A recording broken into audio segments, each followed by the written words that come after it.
मजदास करी त्यांचा, मजदास करी त्यांचा, संतदासांच्या दासांचा, मग होत कल्पवरी सुखे गर्भवास हरी. नीच वृत्ती काम, नीच वृत्ती काम परिमुखी तुझे नाम, मग होत कल्पवरी सुखे गर्भवास हरी. तुका म्हणे सेवे, तुका म्हणे सेवे माझे संकल्प वेचावे, मग होत कल्पवरी सुखी गर्भवास हरी. काय म्हणतात महाराज? प्रस्तुत प्राप्त स्थळी प्राप्त प्रसंगी निरूपण रूपी सेवे करता आलेला अभंग विश्वभूषण संत जगद्गुरु तुकोबरा यांचा आपल्या सगळ्यांच्या पाठाच्या परिचयाचा अभ्यासाचा चिंतनाचा असा मागणी प्रकरणामध्ये गायला जाणारा हा अभंग असून अभंगाच्या माध्यमातून जगद्गुरु तुकोबरा यांनी आपलं आराध्य जे आहे त्या पंढरीश परमात्म्याकडं संत दासांच्या सेवेची अपेक्षा या अभंगात केलेली आहे. बऱ्याच वेळा तुकोबरा यांनी अट्टाहासानं परमार्थ व्हावा तशा काही साधना माझ्याकडून व्हाव्यात अशी मागणी केलेली आहे. बऱ्याच वेळा जगाचं कल्याण व्हावं याकरता मागणी केलेली आहे. बऱ्याच वेळा संतांची प्राप्ती व्हावी, त्यांची सेवा प्राप्त व्हावी अशी मागणी केलेली आहे. बऱ्याच वेळा देवाची प्राप्ती व्हावी अशी मागणी केलेली आहे. पण आजची मागणी थोडी तुकोबरायांची वेगळी आहे. आज तुकोबराय पंढरीनाथाशी संवाद साधत असताना म्हणतात, देवा मला संतांचे दास जे आहेत त्यांचा मला दास व्हायचंय. मजदास करी त्यांचा, संत दासांच्या दासांचा. एकाच झाल्यानंतर दुसऱ्याने बोलणं त्याला संवाद असं म्हणतात. या संवादामध्ये तुकोबारायांच्या नंतर पंढरीनाथाचं बोलणं दिसतं. भगवंत म्हणतात, तुकोबाराय दास्यत्व हे काय उत्तम काम नाही आणि कदाचित त्यांच्या दास्यत्वाची अपेक्षा तुमच्यामध्ये शिल्लक राहिली तर तुमच्या जन्म मरणाची यात्रा संपणार नाही. तुकोबाराय म्हणतात, मग होत कल्पवरी, एखादा जन्म नाही कल्पच्या कल्प, मग मी गर्भवासाची यातना सोसायला तयार आहे. मग होत कल्पवरी सुखे गर्भवास हरी. बर का, गर्भवास सुखाचा नाही पण आम्हाला सुखाचा होईल अशी अपेक्षा तुकोबराय करतात. पुन्हा पंढरीनाथाचं बोलणं प्रगट होतं. देव असे म्हणले असा, तुकोबराय अहो दासाचं जगणं हे पराधीन. सेवकानं बस म्हणलं की बसावं, उठ म्हणलं की उठावं, त्याच्या अपेक्षेत जेवावं, त्याच्या अपेक्षेत विश्रांती घ्यावी, त्याच्याच अपेक्षात श्रमदान करावं, हे सेवकाचं जगणं असतं. जिने पराधीनाने का हाती. आणि तुम्ही दास्यत्वाची अपेक्षा करता, आम्ही तुम्हाला मालक करण्याच्या अपेक्षेमध्ये आहे. तुमचं मत काय आहे? तुकोबराय म्हणतात, माहित आहे काम नीच वृत्तीचे, पण त्यांच्या ठिकाणी दास्यत्व केल्यानंतर अनायासे अखंड मुखामध्ये तुझं नामस्मरण राहील. हा मोठा फायदा माझ्या जीवनामध्ये. नीच वृत्ती काम परिमुखी तुझे नाम, मग होत कल्पवरी सुखी गर्भवास हरी. बरं ठीक आहे, दिलं तुम्हाला संत दासांच्या दासांचं दास्यत्व आम्ही दिलं. पुढं काय अपेक्षा आहे? तुकोबाराय म्हणतात आणखी एक अशी अपेक्षा आमच्यामध्ये, आम्ही प्रत्येक वेळेला जन्माला यावं, दासांच्या दासांची सेवा आमच्या हातून घडावी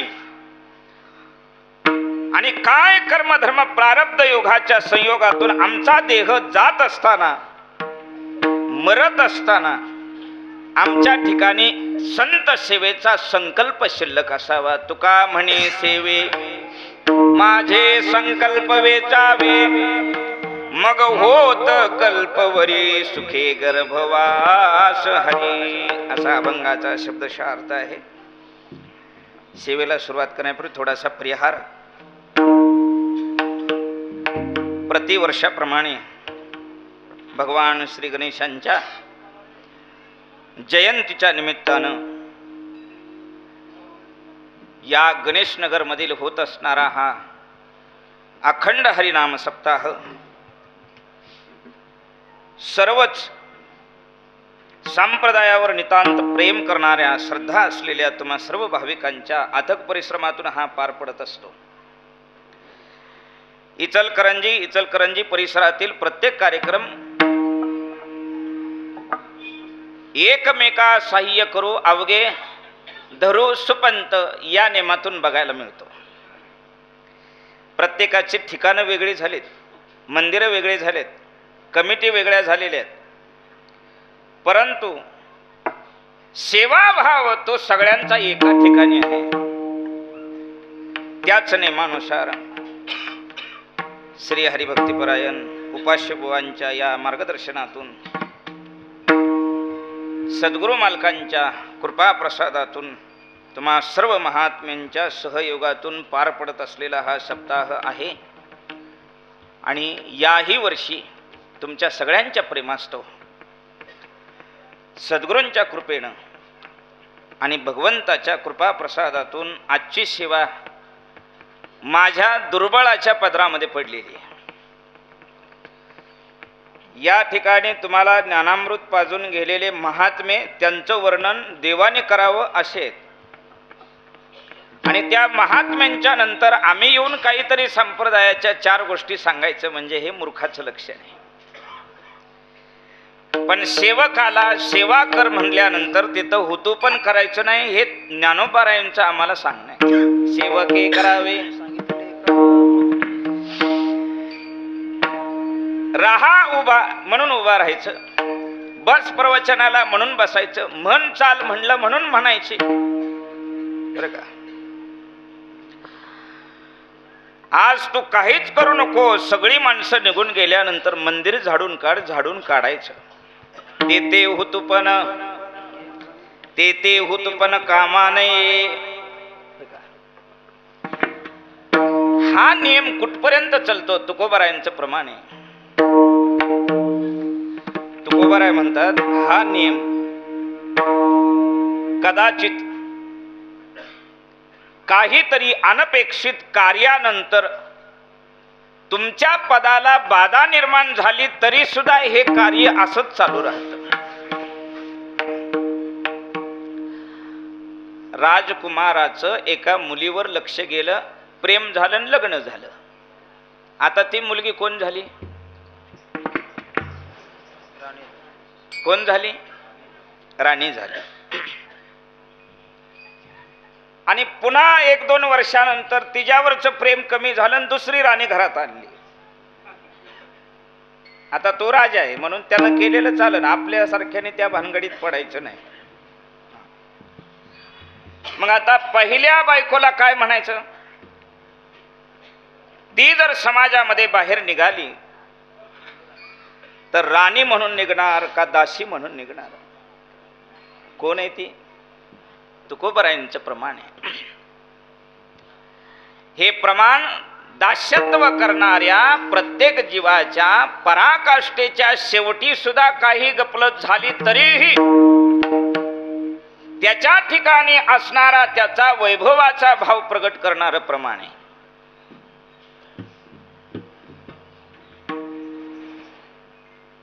प्रीती नाही राया वर्जिली ती कांता, परी तिची सत्ता जगावरी. तस सेवे लागे सेवक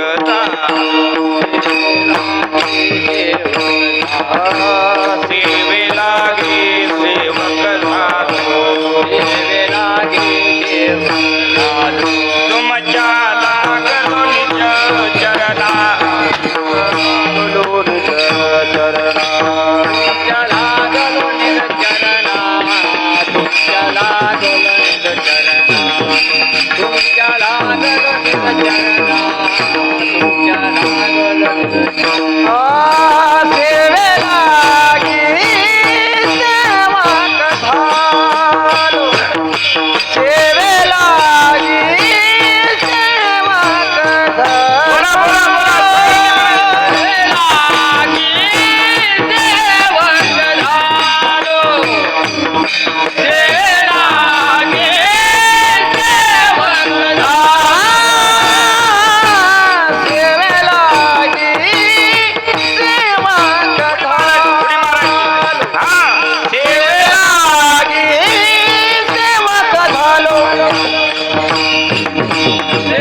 लागलो निज चरणा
अजिबात आळस करायचं नाही सेवेमध्ये. येथ आळसो जेने केला तो सर्वस्वी नागविला असं प्रमाण आहे. चिता हातीचा परमार्थ. बसणाऱ्यांनी सुद्धा बाहेर बसा आत बसा कुठेही बसा, बसणाऱ्यांनी सुद्धा टाळी वाजवायची नाही. म्हणायला आला तर न न न म्हणायचं. आपल्या सगळ्याला माहिती आहे भाग गेला शीन गेला, नाही ऐकाय आलं भाग्या मेला शीम ग्याला. पण म्हणायचं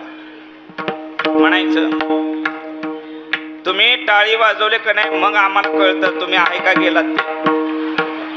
विठोबार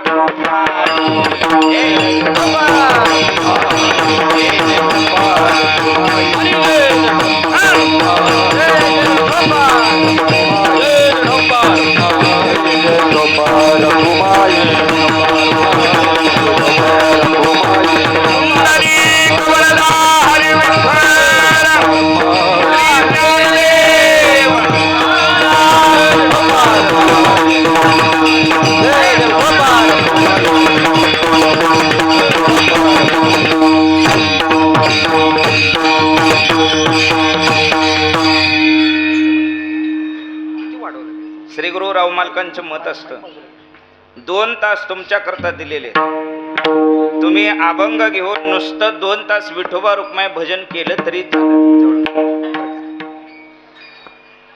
2 तास. आणि तसं जर 2 तास भजन केलं तर तुम्ही तिकडून मागणं जायला रस्ता आहे ना, गेलेलं सुद्धा कळू द्यायचं नाही तुम्ही.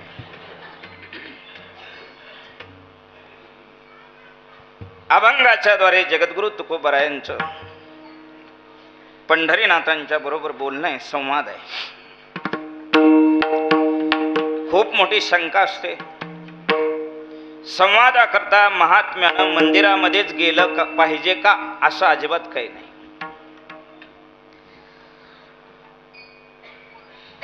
भगवंताचं अस्तित्व सांगत असताना अनोरणीयाम महतो मह्याम असं वर्णन केलेलं आहे. अर्जुना, मी नसे ऐसा कवन ठाव असे, बर का, देव नाही अशी जागा शिल्लक नाही असा अभिप्राय दिलेला आहे. देवानंच सांगितलेला आहे. अट्टहासपूर्वक महात्मे देवाच्या बरोबर बोलण्याकरता मंदिरामध्येच गेले असं अजिबात नाही. पण या देह नावाच्या क्षेत्रामध्ये हृदय नावाचं मंदिर उत्तम केलं आणि तिथं देवाला बसवलं. जणू देह ही पंढरी, पंढरी आत्मा अशी स्थिती जर झाली तर मग येतो बैसलिया ठाया आसने व्यापी देवराया, निर्मळ ते काया अधिष्ठान देवाचे. असं जर असेल तर मग हाके सरसी उडी म्हणा म्हणा, हाके सरसी उडी,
मारल्याबरोबर जिथं आहे तिथं प्रगट होतो.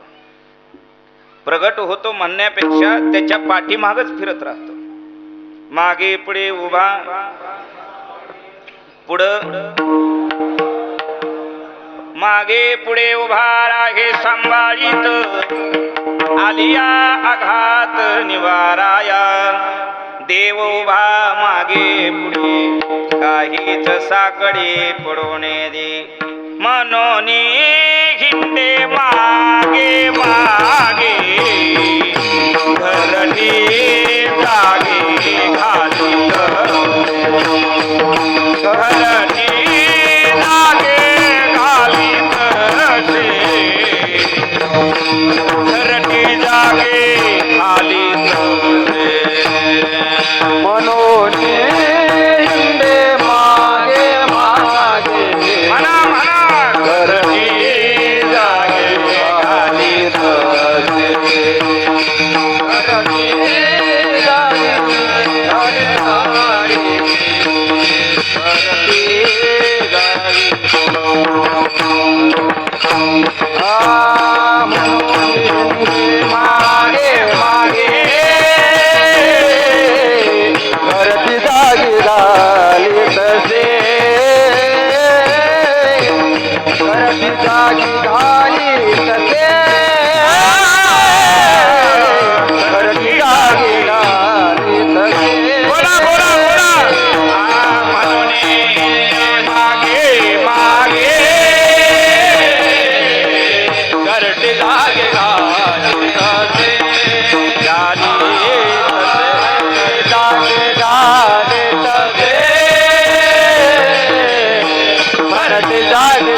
माग माग फिरत असतो दासांच्या. दास करे दासाचे, उने न साहे तयाचे वाढिले ठाईचे भाने टाकून या धावे. म्हणून भक्त संवादाकरता मंदिरामध्येच गेले असा काय अभिप्राय मांडायचा नाही. वेळ भरपूर असला ना मग तुकोबारायला नेमाच्या वारीला देहूवरून पुढं चला म्हणायचं. मग तुकोबारायांच्या बरोबरच अशी यात्रा करायची. 1 तास त्याच्यातच गेला पाहिजे.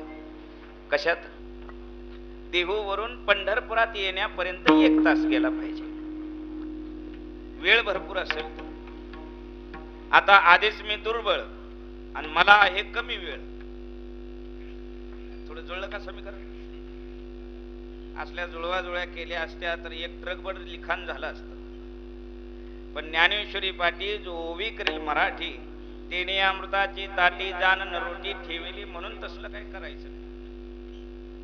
पण कधी कधी गुण प्रगट झाल्याशिवाय राहत नाही. अंतरीचे धावे स्वभावे बाहेर.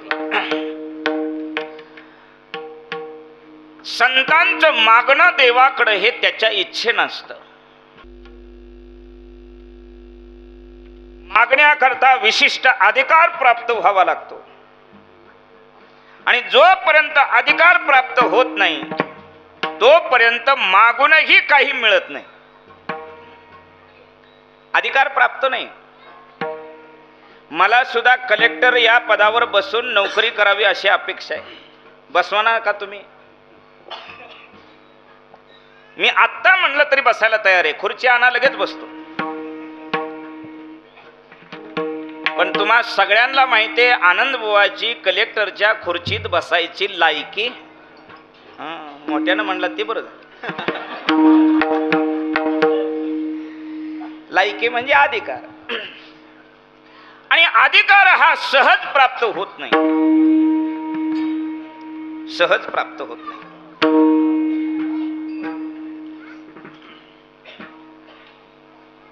या भारतवर्षामध्ये देवाचे जे आवडते आणि देवाचे जे अंश म्हणलेले आहेत त्याच्यामध्ये अट्टहासपूर्वक देवाने काही नावं घेतलेली आहेत. आणि 17व्या अध्यायामध्ये प्रथम क्रमांकाला नाव घेतलं एका ओवीमध्ये. ते सतीचं नाव घेतलं. सती आणि सत्पुरुष दानशूर याज्ञिक. देव म्हणतात हे माझे अंश आहेत. यांचाही संग जीवाला प्राप्त होण्याकरता विशेष भाग्याची जोड असली पाहिजे. त्याच्याशिवाय मिळत नाही. प्रत्येकाला अपेक्षा आहे माझी बायको पतिव्रता असावी. वादग्रस्त वाक्य बोलतो. तुमच्या बाजूने बोलणार आज मी. प्रत्येक नवऱ्याची अपेक्षा आहे माझी बायको पतिव्रता असावी. पतिव्रता याचा शब्द अतिशय गहनामध्ये जाऊन व्यभिचार वृत्तीकडे घालवायचा नाही. माझ्या संपूर्ण ऐकण्यामध्ये असावी. प्रत्येकाची अपेक्षा आहे. पण तसं व्हायचं असेल तर बायकोनं पतिव्रता व्हावं अशी अपेक्षा असेल तर आधी आम्ही हरिश्चंद्र व्हायला पाहिजे. तेवढा अधिकार असावा ना.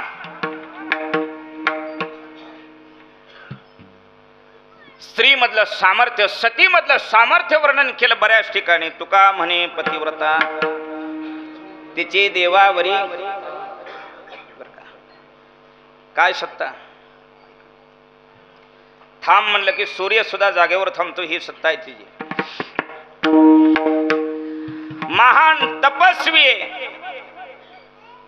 नाना प्रकारच्या तपश्चर्येनंतर अट्टहासपूर्वक केलेल्या साधनांच्या नंतर त्याला प्राप्त होणार संपूर्ण दिव्य ज्ञान अस्तित्व अलौकिक असणारा असा त्याच्या ठिकाणचा जो भाव आहे तो केवळ पतीच्या सेवेनं तिला प्राप्त झालेला असतो. केवढा अधिकार मोठा.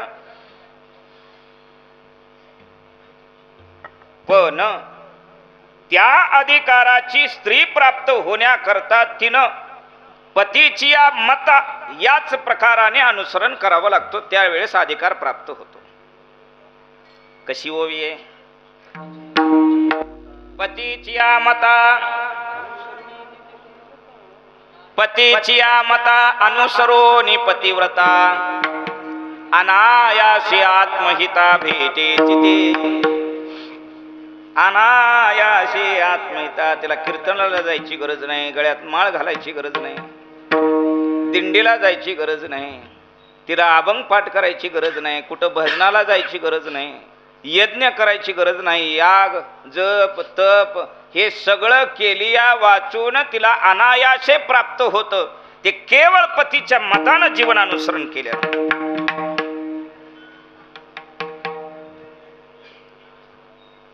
आणि म्हणून संपूर्ण विश्वामधल्या धर्मग्रंथामध्ये अधिकारपूर्वक फक्त 5 जणींचा गौरव केला.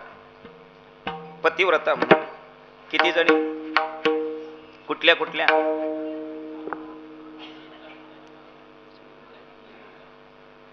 अहिल्या, सीता, तारा, चारी, द्रौपदी, चारी, मुख्य मंडोदरी, पतिव्रता.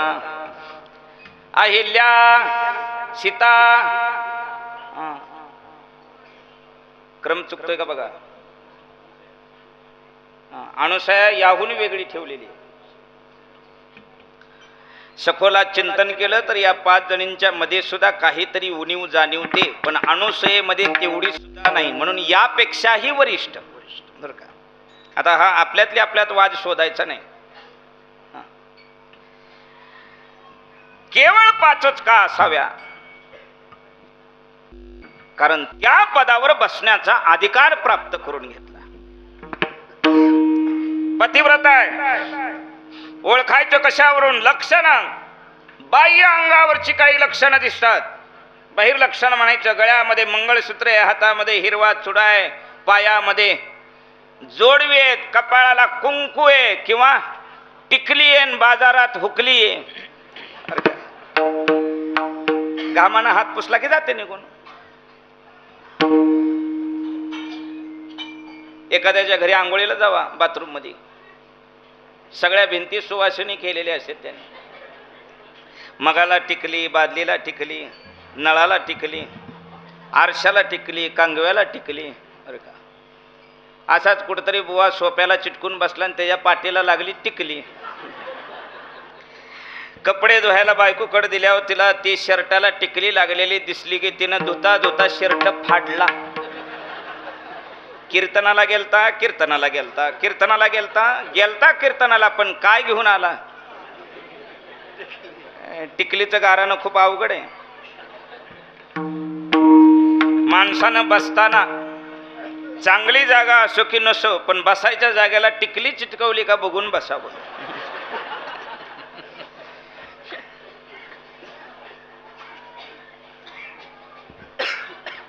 तुकोबाराय प्रमाण सांगतात. कसं आहे? 32 लक्षणानं नटणं सांगितलंय सौभाग्यवती स्त्रीचं. पुतळ्या डोरलं, साखळ्या पैंजण, कमरेला कंबरपटा, नाकात नथ घालोनी, सारा ठाट माट करोनी, नेसले ग बाई मी शालू. मग त्या पैठणीच्या शालूचा सुद्धा नवऱ्याच्या आबरूनं पदर डोक्यावर असावा, खांद्यावर असावा. बरं का. भारतीय स्त्रीचा मुख्य अलंकार म्हणजे डोकं झाकलेला पदर आहे.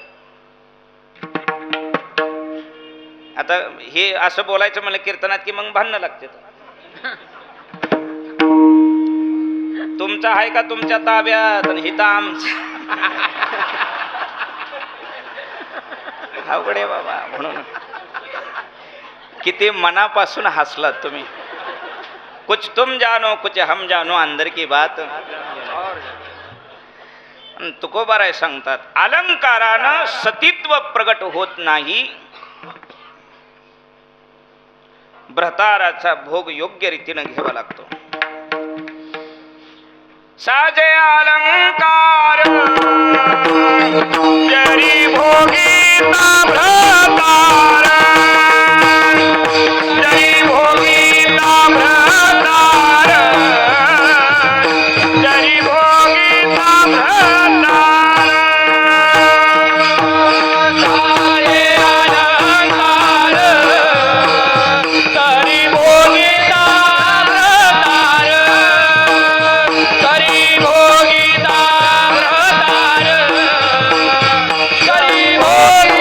भ्रतार.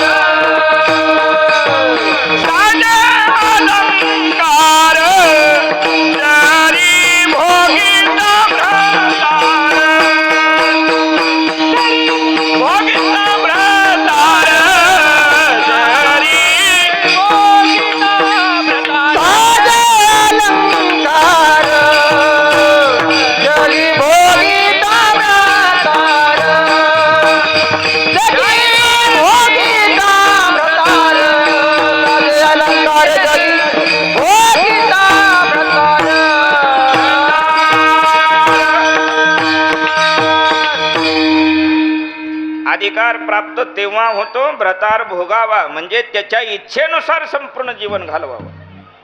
आणि मग अशा स्त्रीला जाग्यावर बसल्यानंतरच वैकुंठामध्ये लक्ष्मी आणि लक्ष्मीपतीचा काय संवाद चाललाय हे कळतं. एवढी सत्ता. बोल नका बाहेर. पंचांग पाहून ब्राह्मण सांगतील की पाऊस या वर्षी कसा पडेल, पंचांग पाहिल्यानंतर. पण माणूस समोर उभा राहिला की त्या सतीला कळतं ह्याचं अस्तित्व काय. किती महान महान पतिव्रतेंच्या कथा होऊन गेलेल्या आहेत. साजे अलंकार केव्हा केव्हा 5 तोळ्याचा गंटन गळ्यामध्ये. अलंकार कशाचं प्रतीक आहे? लग्न झाल्याचं प्रतीक. किती तोळे? कसं तोळे आता? मग 5 तोळ्याचं किती झालं? 7.5 लाख. 7.5 5 तोळ्याचं गंटन, त्याचा हिशोब झाला 7.5 लाखाचा. आणि तरी सुद्धा नवऱ्याला भाकर वाढताना गारानं करतील, शेजारणीपाशी रडून म्हणती लग्न झाल्यापासून या मेल्याच्या संसारात तिळा एवढं सुख मिळालं नाही. अशी वृत्ती ज्या भामटीची आहे का नाही, तिनं 5 तोळ्याचं आमच्या खिशात टाकायचं, निघून जायचं.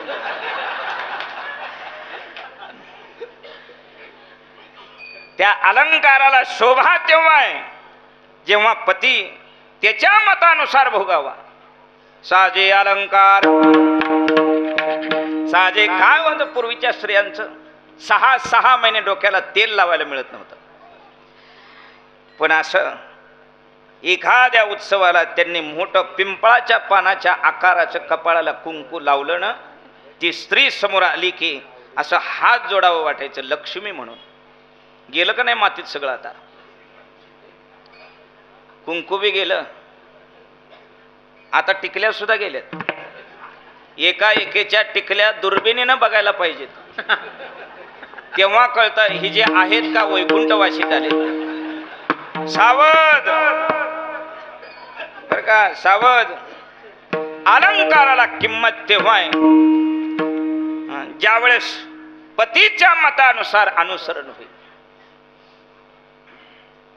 आम्ही केलेल्या कीर्तनाला, प्रवचनाला, भजनाला, दिंडीला, सांप्रदायिक संस्कृतीच्या उत्सवाला किंमत तेव्हा आहे ज्या वेळेस गुरुच्या मतानुसार अनुसरण होईल. म्हणून दुसरी ओवी लगेच खाली ज्ञानोबारायांनी ठेवलेली. ना तरी श्री गुरु वचना दिठी दे तू जतना, शिष्य आत्मभुवना माझी पैसे. त्यालाही अठ्ठास करायची गरज नाही, सहज अनायासे त्याचंही सगळं काम झालेलं असतं. म्हणून पतिव्रता म्हणल्यानं सिद्ध होत नाही, शिष्य म्हणल्यानं शिष्यत्व सिद्ध होत नाही, गुरुचं मोठेपण सिद्ध होत नाही. तेवढी जीवाची पराकाष्ठा अनुसरण केल्यानंतरच अधिकार प्राप्त होतो. आणि अशा अधिकारावर प्राप्त असलेल्या स्त्रीला मग पतीला पाहिजे ती गोष्ट मागण्याचा अधिकार आहे. केव्हा अधिकार आहे? पगार किती तारखेला होतो? किती तारीख? आता पुढे गेलं का 10 दिवस? पहिलं 1 तारखेला व्हायचा. कुणाचा 1 तारखेला आहे, कुणाचा 2 तारखेला, कुणाचा 10 तारखेला, कुणाचा होतच नाही 6 महिने. पगाराच्या दिवशी गोड बोलते आणि खिशातले पैसे संपल्यानंतर भांडी आपटते, ती पतिव्रता म्हणण्याच्या योग्यतेची नाही आणि तिला पतीकडे मागण्याचा अधिकार नाही. मागण्याचा विशिष्ट अधिकार प्राप्त व्हावा लागतो. पिढ्यान पिढ्याचं दास्यत्व केलं महात्म्यांच्या घराण्यांनी. पिढ्यान पिढ्याचं दास्यत्व. घराणी तयार झाली. पंढरपुरामध्ये आळंदीमध्ये, पैठणमध्ये, देहूमध्ये परंपरेची घराणे जन्माला आली. 300 वर्षाचा, 250 वर्षाचा, हजार वर्षाचा हा सनातन धर्म त्यांनी जसाच्या तसा महात्म्यांच्या वचनावर सांभाळून ठेवला. मागायचा अधिकार आहे तरी सुद्धा मागत नाहीत. अधिकार प्राप्त आहे पण मागत नाही. तुका म्हणे देह भाव देवा पायी, तुका म्हणे देह भाव देवा पायी, तुका म्हणे देह भाव देवा पायी, तुका म्हणे देह भाव देवा पायी, देवोया काही न मागती,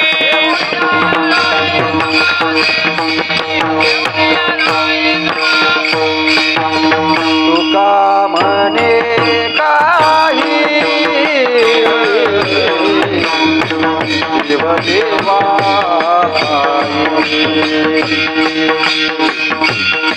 तुका म्हणे देवा भाव देवा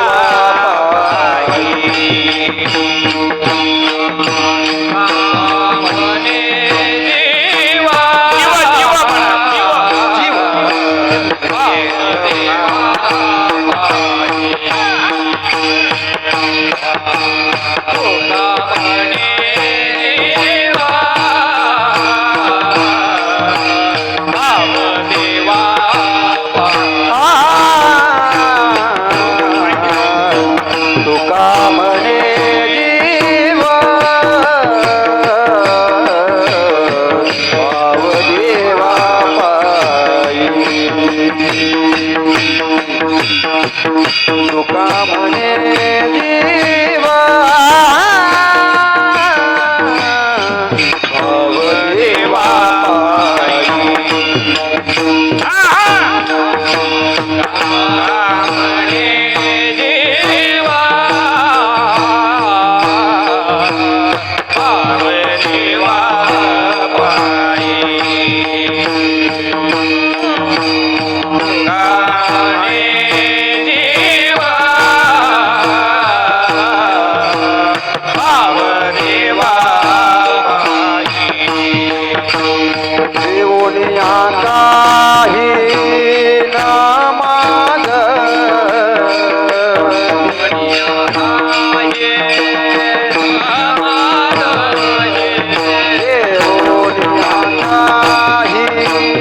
तुका म्हणे जीव भाव देवा पायी ठेवून या काही न मागती. पुढं साठविला राहे काही न मागती. द्रौपद साठविला राहे हृदय संपुष्टी.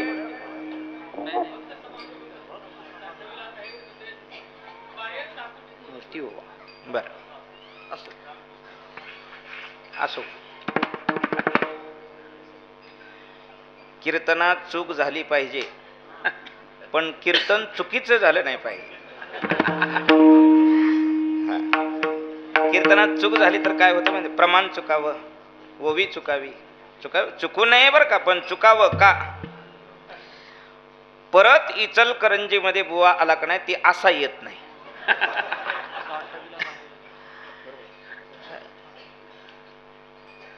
कमीपणा असावा.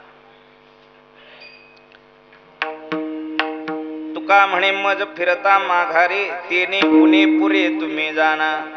कमी असलं तर देव देईल, संत देतील, श्रीगुरु देतील. जास्त असल्यावर लेकरू मोठं झालं की आई म्हणत असते तुझं तू बघ, बर का, तुझं तू बघ, तुझं तू बघ, तुझं तू बघ, काय असेल ते तुझं तू बघ.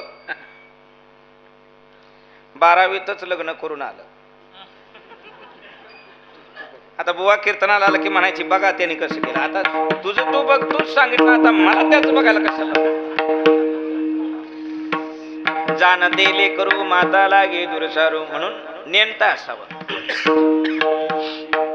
लहानपण देगा देवा, लहानपण देगा देवा, लहानपण देगा देवा, लहानपण देगा देवा, लहानपण देगा देवा, लहानपण देगा देवा,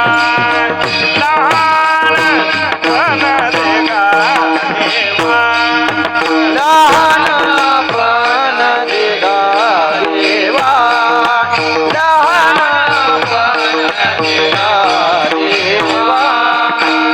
मुंगी साखरे तारवा, मुंगी साखरे तारवा, लहानपण देगा देवा, लहानपण देगा देवा, लहानपण देगा देवा.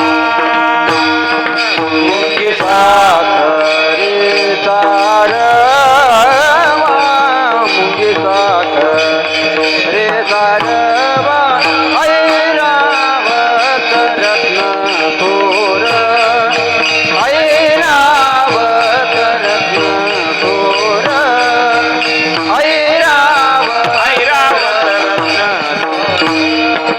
रे लहानपणा देगा देवा, मुंगीचा खरे तरावा, ऐरावत रत्न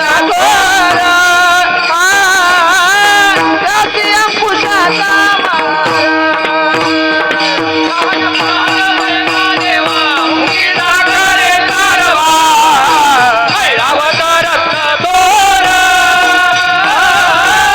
त्याची अंकुशाचा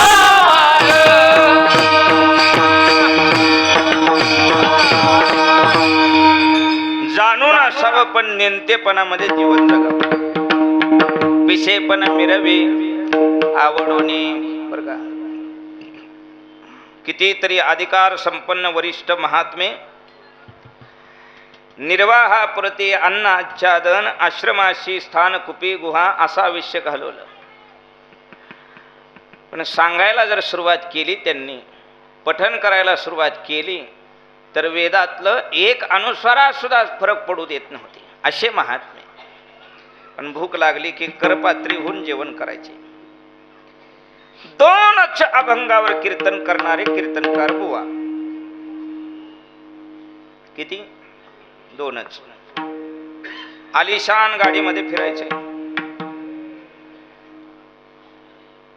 किती अभंगावर? आलिशान गाडीत फिरायचे. म्हणीन तसलं जेवण करायचंय. गाववाल्याने सुद्धा फुलं हातरूनच स्वागत करायचे, फटाकड्याच वाजवायच्यात. आणि किती अभंग? 2. मद्यपानाचे शिराणी, नवनीताशी न पुशे कोणी, बरं का. मद्य म्हणजे प्रचलित आत्ताच्या नावानुसार दारू. दारू दुकानात जाऊन आणायची आणि दूधवाल्यानं दूध घरी आणून द्यायचं. दूध भांड्यात घेणारी ती माऊली म्हणते पाणी नाही ना घातलं, आणि तीच संध्याकाळी नवऱ्याला म्हणते पाणी घालून घ्या. केळविल्या व्यभिचारिणी दैन्यवानी पतिव्रता. म्हणून सगळं जाणून नियंत असो. आताचा झालेला वेळ कीर्तनामध्ये धरायचा किती काय 5 मिनिटं गेली असेल, पण ती परत मागं घ्यायचं पुन्हा. हा काय कीर्तनातला विषय नव्हता, हा आपल्या घरातला विषय होता. आणि घरातला विषय कीर्तनाच्या हिशोबात कशाला धरायचा? बरोबर आहे का चूक आहे? तुम्ही चूक म्हणला तरी मी बरोबरच म्हणणार. विठोबा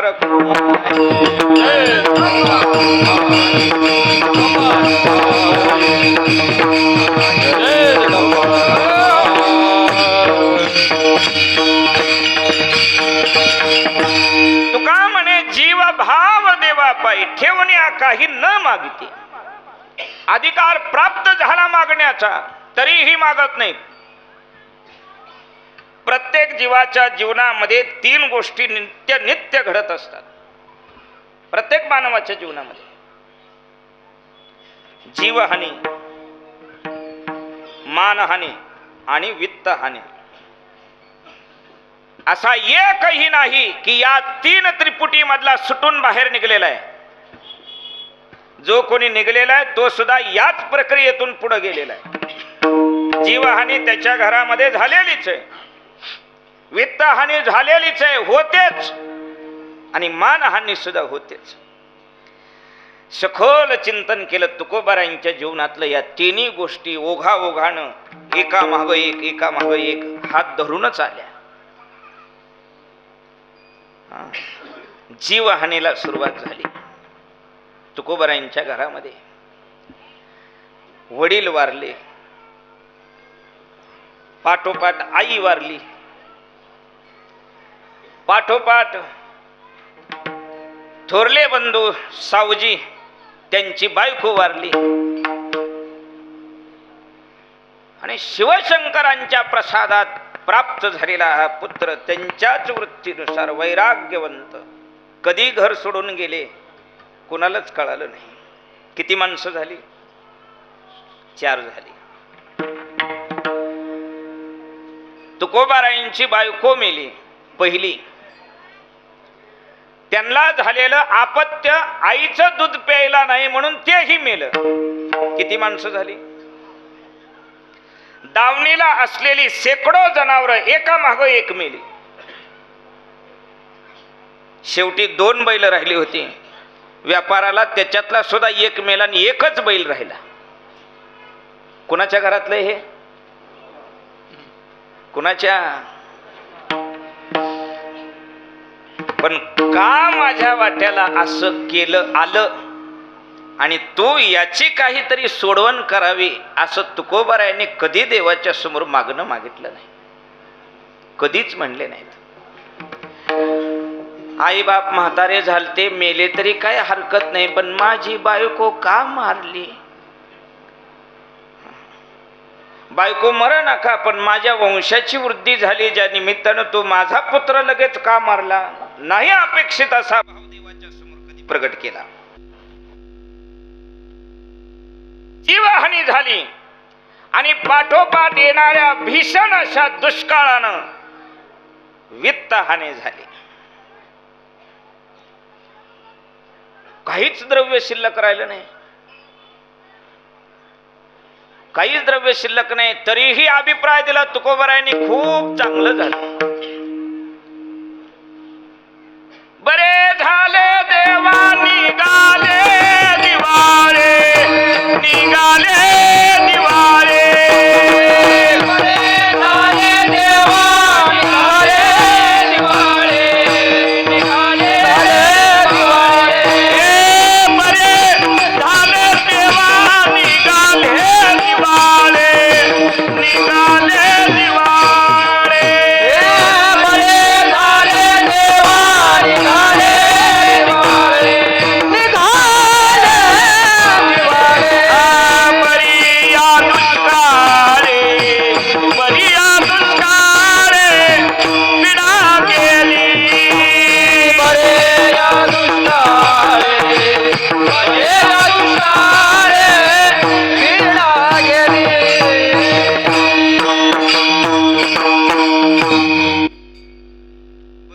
निघाले देवा. बरं झालं. दुष्काळी पिढीले द्रव्य नेला मान स्त्री का अन्न करिता मेली. बरे झाले देवा निघाले दिवाळी बरी या दुष्काळी पिढा गेली. दुसरं लग्न झालेलं ऐश्वर्यामध्ये बापाच्या घरात जीवन जगलं. अचानक नवऱ्याच्या घरात आलं की दारिद्र्याला तोंड द्यावं लागलं. मग स्वभावात थोडीशी चिडचिड झाली. तुकोबराय म्हणले बरं झालं बायको कर्कशा मिळाली. बरे झाले देवा बाईला कर्कशा. आणि या सगळ्याच्या निमित्तानं सूत्र आहे धनवंता लागी सर्व मान्यता आहे जगी. मग तो मूर्ख असला तरी सुद्धा. कबीरदास म्हणतात गाढवाला जेवढी बुद्धी आहे, गाढवाला त्याच्या बुद्धीचं माप घेऊन त्याच्यापेक्षा 1% बुद्धी असावी आणि तो धनवंत असावा तरी सुद्धा समाज त्याला सर्व मान्यता दिल्याशिवाय राहत नाही. गदा विहोवे सेठ सावकार उसको सलाम हजार. तुको आमचे कबीरदास त्याला सुद्धा लवून वाकून म्हणावं लागतं बरं का. आपल्यासारखं नेतृत्व या संपूर्ण इचलकरंजी परिसरामध्ये कुणाच सुद्धा नाही. काय आपलं ज्ञान आहे, काय आपली उदारता आहे. आपण आहात इचलकरंजीमध्ये म्हणूनच आमचा कार्यक्रम आहे. मरायच्या आधी थोडस काहीतरी आमच्या खात्यात टाकून जावा म्हणावं लागतं. द्रव्य गेला की मानहानी होते. तुकोबारायांच्या मानहानीचं वर्णन आहे. महिपती बाबा तारावादकर म्हणतात मेहुणा स्वतःचा मेहुणा तुकोबारायांना कर्ज देण्यास तयार नाही व्यापार चालू करण्याकरता. अवघड आहे. अशा घोर परिस्थितीला तोंड दिलं पण देवाच्या समोर कधी हात पसरला नाही. कारण तुकोबाराय देवाला म्हणतात देवा काही मागणे आम्हा अनुचित. तू आमच्या वडिलांची काय रीत केली ती आम्हाला चांगलं माहिती आहे. आमचे वडील पंढरपूरला निघाले. आमच्या आईसाहेबांची इच्छा झाली पंढरपूरला जावं. 2 जण आले. बोलोबाने सांगितलं काही मागायचं नाही त्याला, दर्शन घ्या आणि लगेच निघा. गर्दीमध्ये मागं पुढं झालं थोडस. हुशार ब्राह्मण असावा असं म्हणायचं. ती म्हणला गडी एका बाजूला व्हा बायका एका बाजूला व्हा. बायांची लांब रांग लांबली. ते बोलोबा गेले पाया पडून. बोलोबा आले की खाली मान घातली देवानं. कणकाई समोर उभा राहिला की देव म्हणला आलं मागायचं गिराईक. म्हणला हे काय पुरुष गप्प असतात देवाच्या समोर, देव बी पुरुषाच्या समोर गप्प असतो. पण माऊली जिजाबाईचं चरित्र वाचा मग तुमच्या लक्षात येईल. चप्पल घेऊनच देवाच्या अंगावर मी गप्प बसायची नाही, माझा नवरा गप्प बसेल. अशा समोर उभा राहिला की देवाने हसून विचारलं कस काय बरं आहे का. म्हणले हो बरं आहे. मग तोंड का असं पडलेलं आहे. सगळं बरं आहे तर काय नाही. मुलबाळाची अपेक्षा होईल म्हणले. जा मागितलं होतं का. बाहेर आले. एवढा वेळ का लागला म्हणून विचारलं. म्हणले देवाने मला विचारपूस केली. काय विचारलं मुलबाळाचं काय. मी म्हणलं नाही. मग होईल म्हणला. म्हणले तुला अडकवलं त्याने. जा आणि त्याला परत जाऊन सांग पुत्र दे ऐसा गुंडा का बंडा त्याचा तेही लोके. अरे काय असं पोरग दे. अपेक्षा केली पुन्हा. दासांचं जीवन अनपेक्ष सुचिर दक्ष उदासीनो गतव्यता सर्वारंभ परित्यागी यो मद्भक्त समे प्रिया. तुका म्हणे ठेवीन तैसे आम्ही राहू त्याच्या इच्छे. पण उचित अनुचित कळो आली गोष्टी. काय मागायला पाहिजे देवाकडे अट्ठासानं आणि काही नको या गोष्टी उघडकीस झाल्या. आणि म्हणून ज्या वेळेस देवानं हट्ट करावा देव प्रत्येक दासाच्या जीवनामध्ये एका चरणाला हा हट्ट केल्याशिवाय राहत नाही. प्रगट होतो, दर्शन देतो, पण सहज आपली मोहिनी घालून परीक्षा घेत असताना विचारतो, सांग तुला काय पाहिजे. आणि असं देवानं विचारल्यानंतर मोठ्या मोठ्या महात्म्यांचं तिथं हनन झालं, हानी झाली. म्हणून मागण्यासाठी देवदेव करणारे भक्त म्हणायचे आणि देवासाठीच देवदेव करणारे संत म्हणायचे. पुढं न्यायचं त्यांना.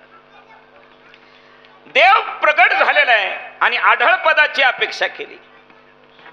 देव प्रगट झालेला आहे आणि बापाच्या मांडीवर बसण्याची अपेक्षा केली. देव प्रगट झालेला आहे आणि क्षीरसागर दुधाची वाटीभर दुधाची अपेक्षा केली. त्यांना म्हणायचे भक्त. भक्त पण संत पुढे जातात.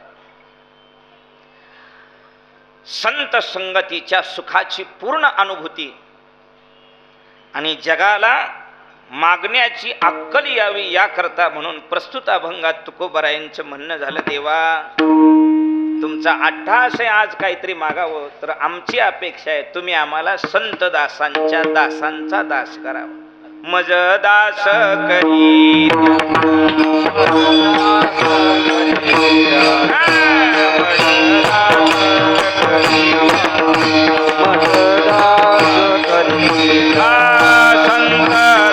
दासांच्या दासांचा, संत दासांच्या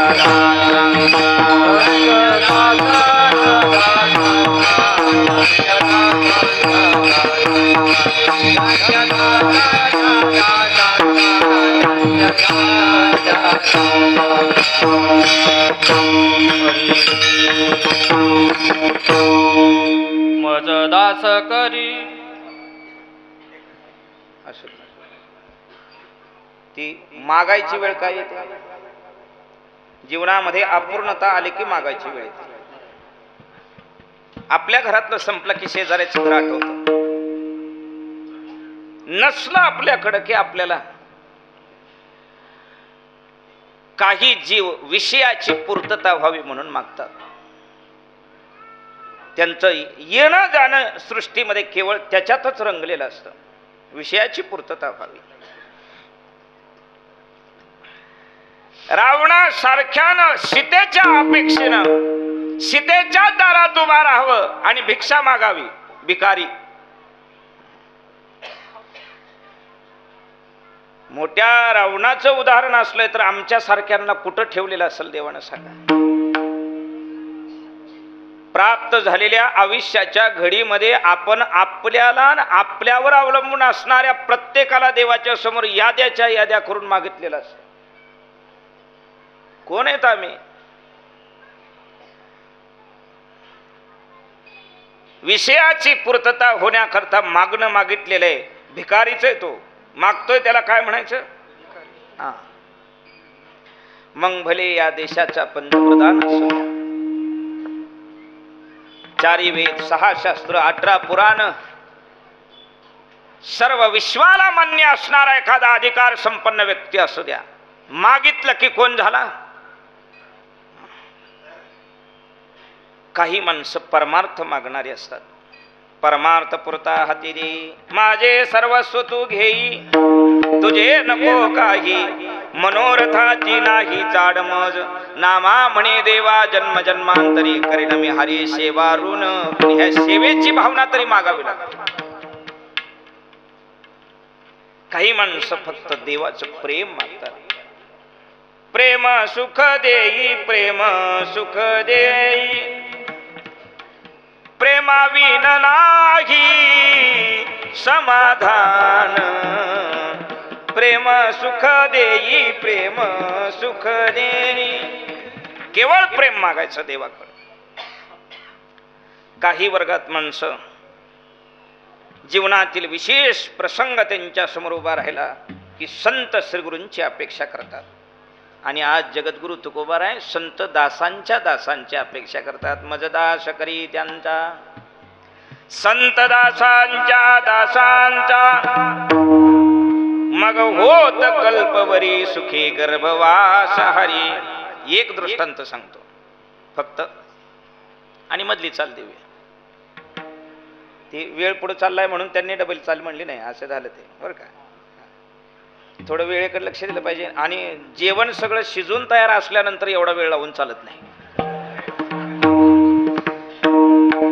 मग काय जेवायच्या वेळेच्या पुढं जर कीर्तन गेलं आणि त्या कीर्तनामध्ये पांडुरंग जरी नाचला तरी सुद्धा कालचं कीर्तन फेलच गेलं. जेवणाच्या वेळेच्या अगोदर 10 मिनिटं कीर्तन सोडलं. किती मिनिटं? आणि त्या कीर्तनात कुत्र बी नाही नाचलं तरी सुद्धा कीर्तन म्हणजे समयावरी जाणावे बरं का. असं आहे. आज जागराचा दिवस असल्यामुळं आणि उभा राहतानाच थोडंसं उशिरा उभा राहिल्यामुळं थोडंसं पुढं लांबण्यात गेलं असं ते. आणि मुद्द्यापर्यंत आल्याशिवाय ते मग निरूपण गोड वाटत नाही. प्रसंग बघा, दासांच्या जीवनातला प्रसंग बघूया. दासांना काय महत्व आहे? दासांच्या महत्वावरनं दासांचं महत्व कळतं. आज आपल्या पंढरीनाथाला रामाचं रूप दिलं. आज हातामध्ये धनुष्यबाण हे सगळे आहे का नाही. सीताबाई फक्त लक्ष्मण नाहीत आणि हनुमंत नाही, आहे का नाही. दक्षिणे लक्ष्मणो यश वामे तु जनकात्मजा पुरतोर मारुतीर्यश तम वंदे रघुनंदनम. मानस पूजेमध्ये असं म्हणायचं आपण. समोर ठेवलेला ग्रंथ आपल्याच इकडच्या बाजूला बघायचं, आपल्या उजव्या बाजूला बघायचं. दक्षिणे लक्ष्मणो यश वामे च जनकात्मजा पुरतोर मारुतीर्यश तम वंदे का तैसा हृदयामध्ये मी. लक्षात राहील ना. प्रवासात असू द्या, कुठेही असू द्या, लक्षामध्ये आलं. परमार्थ अति सोपं आहे बरं का. पराकाष्ठेला लागल्यानंतर अवघड आहे, पण तुका म्हणे सोपे आहे सर्व अवघड. सहज सांगतो. इकडं बघायचं. दक्षिणे लक्ष्मणो यश वामे च जनकात्मजा पुरतोर मारुतीर्यश तम वंदे. हा वेळ कीर्तनात धरायचा नाही. हा वेळ कीर्तनात धरायचा नाही. दृष्टांत सांगतोय. चला रामायणामध्ये जाऊ थोडस. हनुमंतरायांनी लंकेमध्ये उडी मारली, गेले पलीकडं पडलंकेमध्ये. अनपेक्षित अशाही काही गोष्टी बघितल्या आणि न होणारे काही कार्य सुद्धा त्यांच्या हातून पार झाले. अक्षय कुमार जे मरणारच नाही अशी पोरं मारली रावणाची. लक्ष आहे तुमचं सगळ्याचं. कुणाचं सांगायला लागलोय मी? हा, हनुमंताचं बरं का. सीता कुठं आहे ह्याचा काय पत्ता लागेना. आणि सूक्ष्म रूपाने फिरत असताना एका घराच्या अंगणामध्ये तुळशी वृंदावन दिसलं. म्हणजे संपूर्ण लंकेमध्ये एकाच घराच्या अंगणामध्ये तुळशी वृंदावन. आणि त्या तुळशी वृंदावनाच्या समोर रांगोळी काढली होती. राम काय लिहिलं होतं? उतरले. हनुमंतरायांना काल नेहमीचा अनुभव असल्यामुळं बाहेरील गोष्टीला हनुमंतराय बोलले नाहीत. काल नेहमी साधू वेशातच बसला होता ना. आतमध्ये गेले, बघितले बिभीषणांची यांची भेट झाली. आता एकाला मातेची प्राप्ती झालेली पित्याची नाही आणि एकाला पित्याची प्राप्ती झालेली पण मातेची नाही. एक माता शोधण्याकरता आलेला आहे आणि एक पित्याच्या भेटी करता रात्रंदिवस झुरणार आहे. दोघांचं चरित्र आहे. यांना रामाच्या भेटीची अपेक्षा आणि यांना सीतेच्या भेटीची अपेक्षा आहे. दोघांच्या मध्ये बोलणं झालं आणि दोघांच्या मध्ये करारही झाला. मी सीता सांगतो, तुम्ही मला राम सांगा. यांनी सीता कुठे ते सांगितलं. पण बिभीषणांच्या मुखातून असं वाक्य निघालं, हनुमंता ऐका, रामाच्या कृपेशिवाय संताची भेट होत नाही. रामानच कृपा केली आणि तुम्हाला माझ्या दारामध्ये पाठवलं. कहे विभीषण सुनो हनुमंता, राम कृपा बिन नाही मिलत संता. पुढचं थोडस चुकतंय बरं का. पुढं कसं आहे, रामकृपेशिवाय संतांचा संग प्राप्त होत नाही असे. कहे विभीषण सुनो हनुमंता,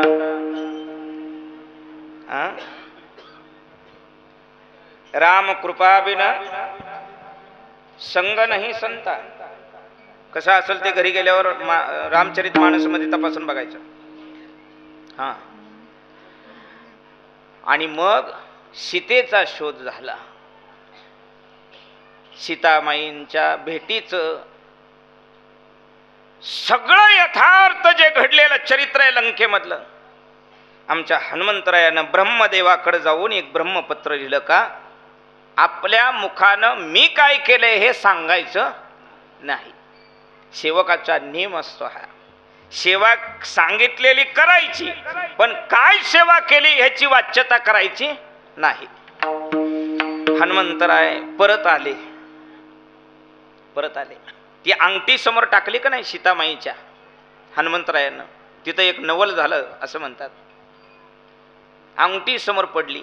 सीतामाई शोकामध्ये बुडालेल्यात, रडतायत. रामाचा मला संग कधी होईल, कधी भेट होईल, का चरण अंतरलं त्रिजटे सांग बाई सखे. तळमळत आहे. ऐकवो त्रिजटे सखये ऐसी मात, भेटी देईल की नाही रघुनाथ. काय अपराध घडलेला असावा.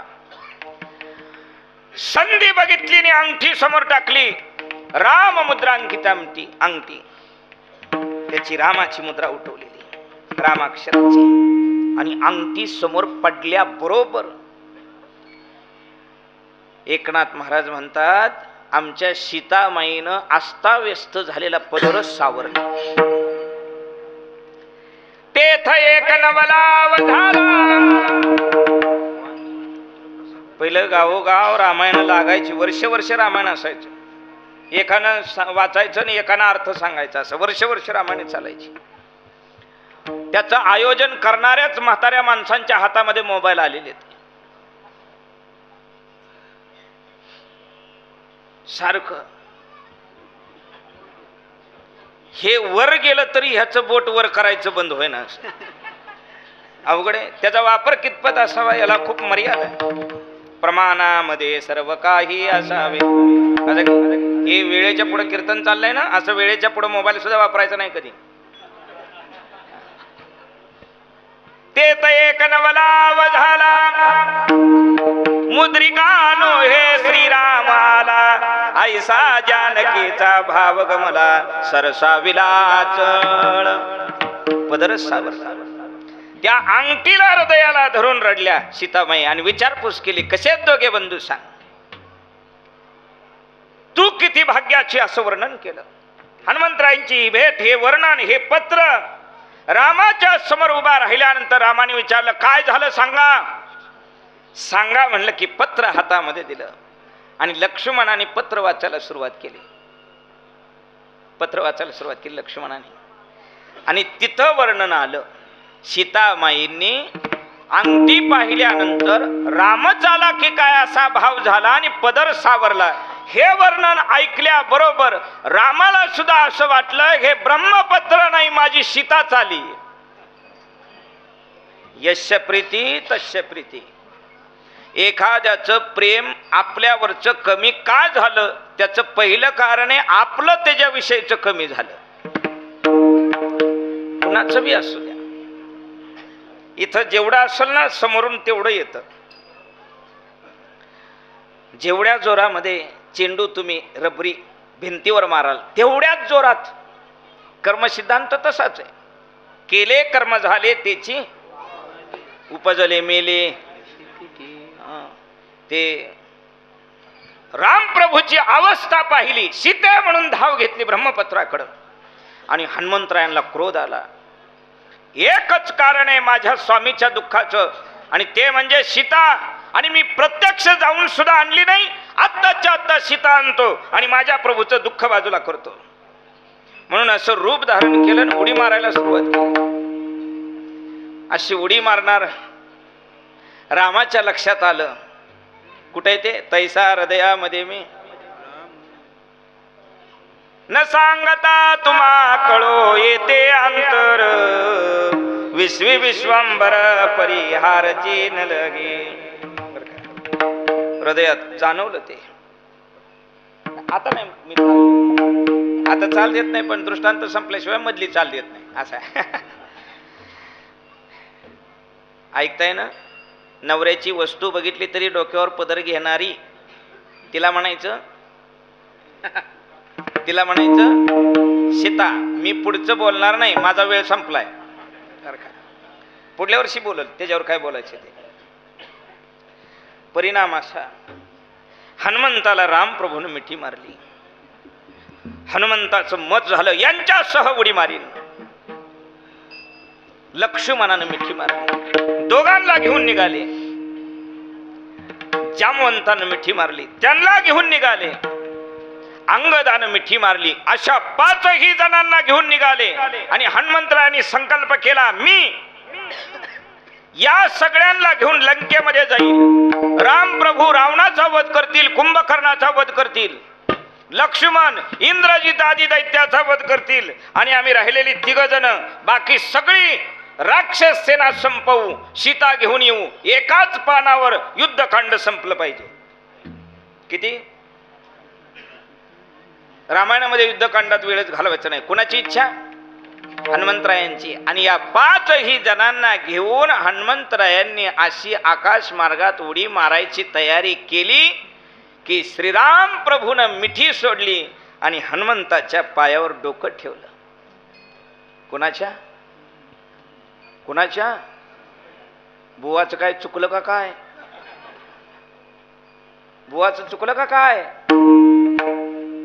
बापाच्या पाया बुवानं पडावं का बुवाच्या पाया बापानं पडावं? सूत्र कसं बसतंय आता?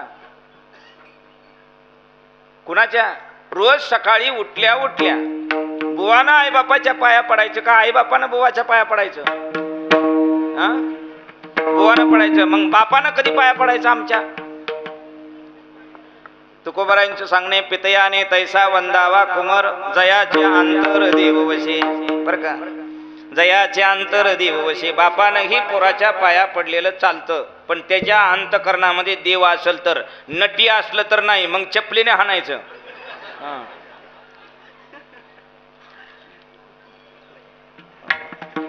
हनुमंताचे आणि चरण दृढ असं धरून त्यांच्या चरणावरती आमच्या रामप्रभूंनी मस्तक ठेवलं आणि क्षमा मागितली. हनुमंता, मला असं वाटलं हे ब्रह्मपत्र नाही, काय आहे?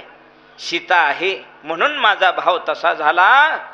आता तसं काही करायच्या विचारात पडू नको, नाहीतर माझं वचन खोटं ठरल. बोलीला वाल्मिक तैसेची करीन वर्तुळी दावीन.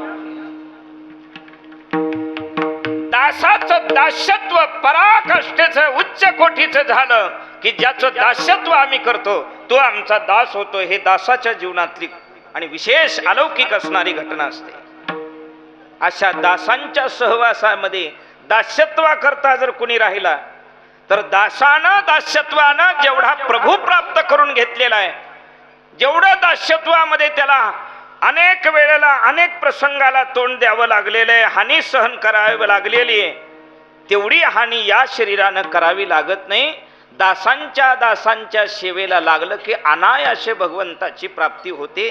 असा अनेक दासांच्या सहवासातील दासांच्या जीवनातील प्रसंग पाहून, दृष्टांत पाहून, अनुभव घेऊन तुकोबराय म्हणतात, अनायासे तुझ्या प्राप्तीचं जर काही आम्हाला विशेष वर्म असेल तर ते दासांची सेवा केल्याचं वर्म आहे. आम्हाला त्यांचा संग द्या. मजदास करी त्यांचा, संत दासांच्या दासांचा, मग होत कल्पवरी सुखी गर्भवास हरी.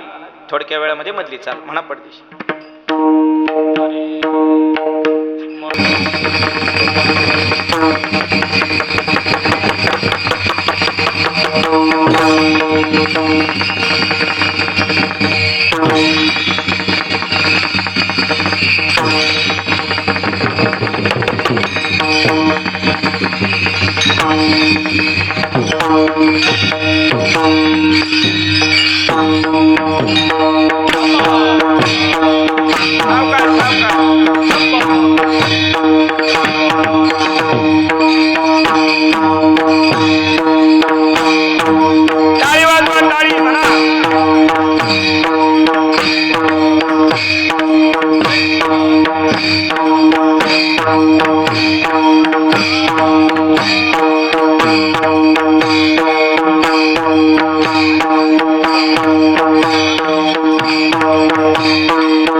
पुण्यते असे गाता नाचता बहुफार. म्हणून आता गाऊन गीती नाचू हा मुरारी.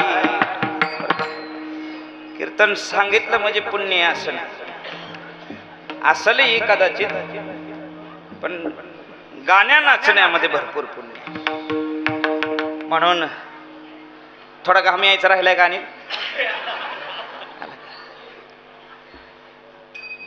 साधकानं सतत मृत्यू समोर ठेवायचा असतो. काय क्षणभंगुर नाही भरवसा, फारे सावध. आणि मग तसा मृत्यू समोर ठेवताना सावध होऊन भजन करायचं. किती वेळ गेला ह्याच्याकडे लक्ष द्यायचं नाही. ते काय करायचे आम्हाला, तुम्ही पुन्हा जेवा नाही तर नका जेव. मी ह्या बाबांच्या केशातला अर्ध केळ खाईन, त्यांना अर्ध ठेवेन. ती केळ घेऊन आल्यात मला माहित. इथं आल्या त्यांनी मला दाखवलंय, माझ्याकडे केळ आहे, काळजी करू नका.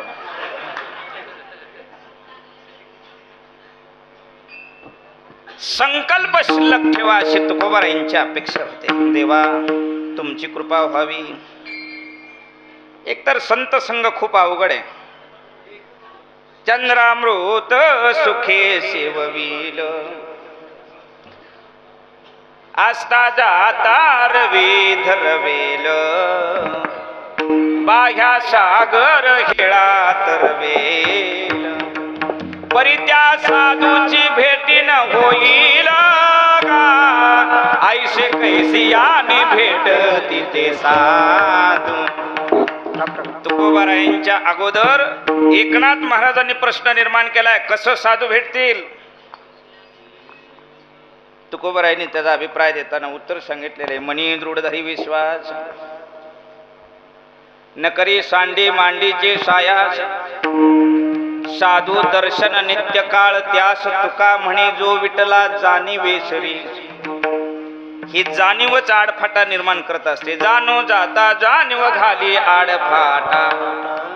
जाणीवेला जो विठला, साधूचं नित्य दर्शन त्याच्या करता, साधू दर्शन नित्य काळ त्यास. अपेक्षा केली की साधूचा संग,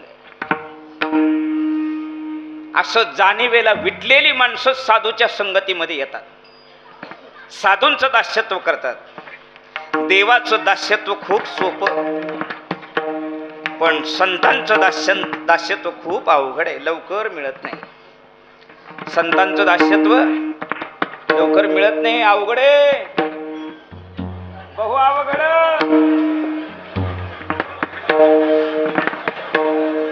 बहु अवघड. रामकृष्ण.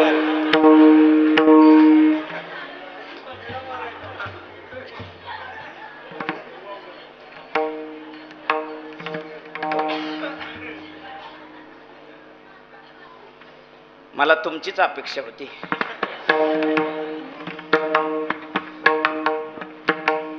दासांच्या जीवनामध्ये खूप पराकाष्ठा ईश्वर प्राप्ती करतात, खूप परीक्षेला तोंड द्यावं लागतं. पण दासांचं दास्यत्व झालं की मग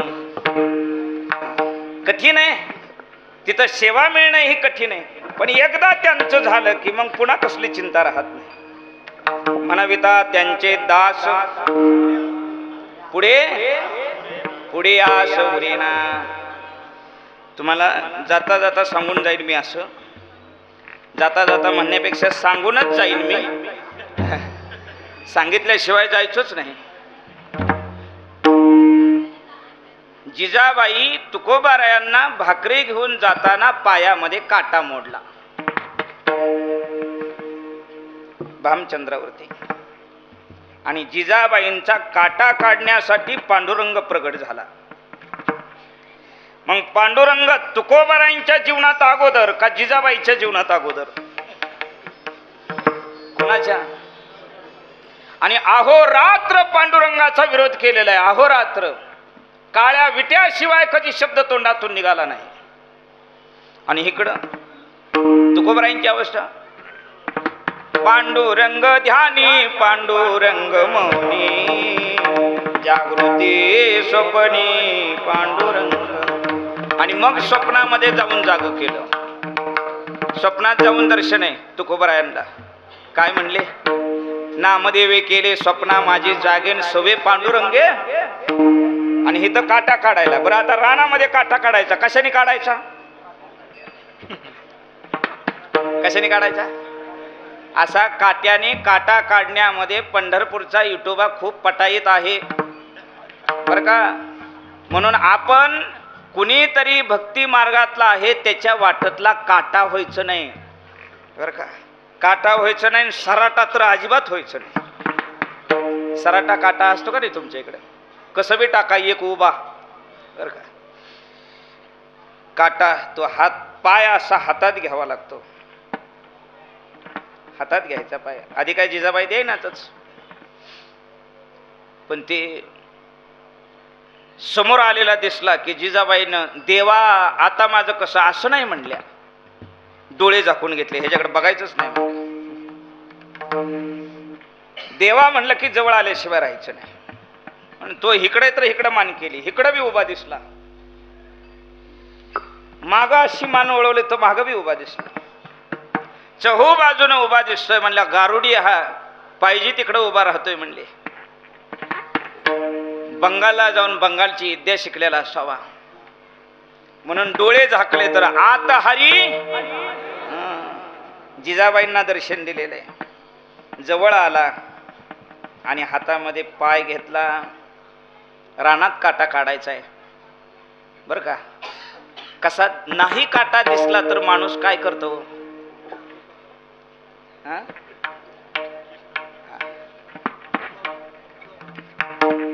देवाईची रज चरणीची माती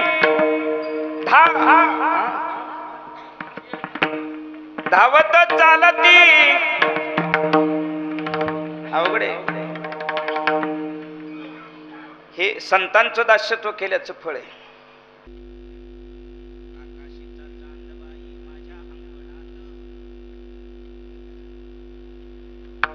पद आहे नाही अभंगाचं, पण पंढरीचा विठ्ठली दळितो जनीच्या घरात. येईव का नाही मी दळीन एकली, एकली दळीतावो. कसं आहे ते? दळायला बसल्यानंतर बोलवायचं आणि यानं ही विटेवरनं उतरायचं आणि जनाबाई बरोबर दळू लागायचं. नुसतं दळलं नाही जनाबाईच्या बरोबर, सगळी कामं जनाबाईची देवानं करू लागली. जनी बैसली नाह्याला पाणी नाही साण्याला. अशी ब्रह्मार प्रवृत्ती झाली होती आमच्या जनाबाईंची. केर गोळा करून असं टाकला का नाही उकड्यावर, कृष्णार्पण म्हणून पांडुरंगाच्या डोक्यावर पडायचा केर. असा अधिकार संत सेवेत प्राप्त झाला होता. आणि म्हणून सारखं देव मागं पुढं.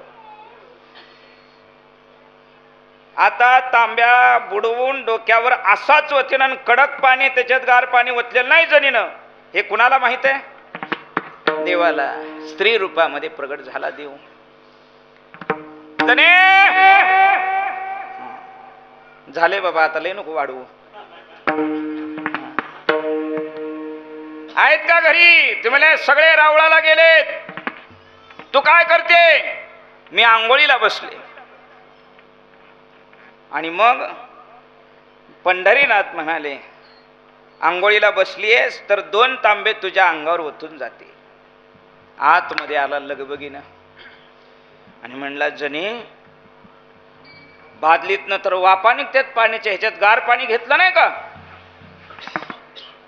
जनाबाई म्हणल्या, विसरूनच गेले होते. बरं झाल्या बाई तुम्ही देवासारख्या आल्या. कुणासारख्या? संत दासांच्या दासाचं सांगतोय मी. देव गेला, लगबगीनं गार पाणी आणलं, वतलं जनाबाईंच्या हातानं हात लावणं. बासका होतो, बासका होतो. पाहिजे तशा आकारात पाणी झालं की जनाबाईची वेणी सोडली देवानं. डोक्यावर पाणी ओतलं आणि कित्येक दिवस झाले जणी डोक्यावर पाणी घेतलं नाही. जरा घेत जा.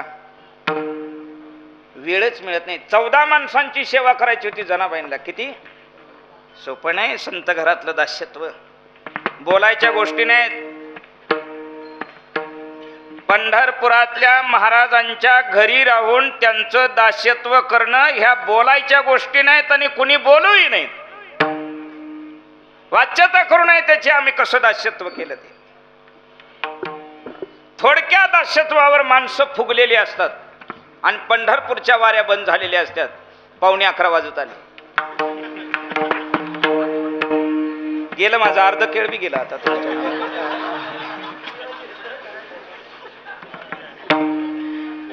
आणि गंमत बघा. देवानं फणी घेतली, तांब्या ओतावा, जनाबाईचे केस असे विंचरावे, केस असे वारले आणि बघितलं तर बुडामध्ये वाज झाले. देवानं असं ती घ्यायची, दोन्ही नखाच्या मध्ये दाबून वाला मारायचं. मग नियम आहे, श्रीकृष्ण कोपून ज्याशी मारी तो पावे ब्रह्म साक्षात्कारी. बर का पुढं कसं मा कृपेने उपदेश करी. आम्ही तरणार नाही का असा भाव प्रगट केलेला आहे. इथं जनाबाईच्या डोक्यातल्या वा पंढरीनाथानं मारल्यानंतर त्या वांना पुन्हा जन्म मरण आहे का? कोण झाल्या आता? ब्रह्मस्वरूप झाल्या, ब्रह्म साक्षात्कारी झाल्या. असं जन्मभर होतंय तोपर्यंत एक गाव रोज बोंबलत फिरून कीर्तन करणारा बुवा होण्यापेक्षा पुढं काय जनाबाईच्या डोक्यातल्या वा झालेल्या बरं असं पंढरपुरातल्या मोठ्या मोठ्या महात्म्यांच्या मुखातनं वाक्य निघाले. मोठ्या मोठ्या महात्म्यांच्या. आम्ही आता आहोत या पदापेक्षा जनाबाईच्या डोक्यातल्या वा झालो असतो तर बरं म्हणून. सामान्य ऊला जर एवढं महत्व प्राप्त होत असेल तर त्यांचं दास्यत्व करणाऱ्याला किती. म्हणून तुका म्हणे सेवे माझे संकल्प वेचावे, मग होत कल्पवरी सुखे गर्भवास हरी. काय झालं गंमत सांगतो तुम्हाला.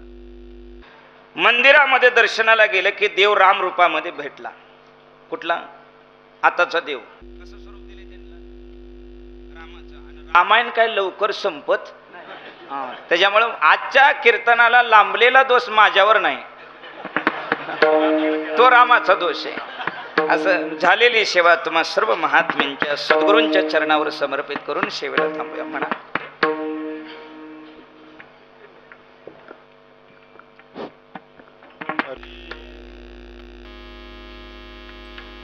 म्हणे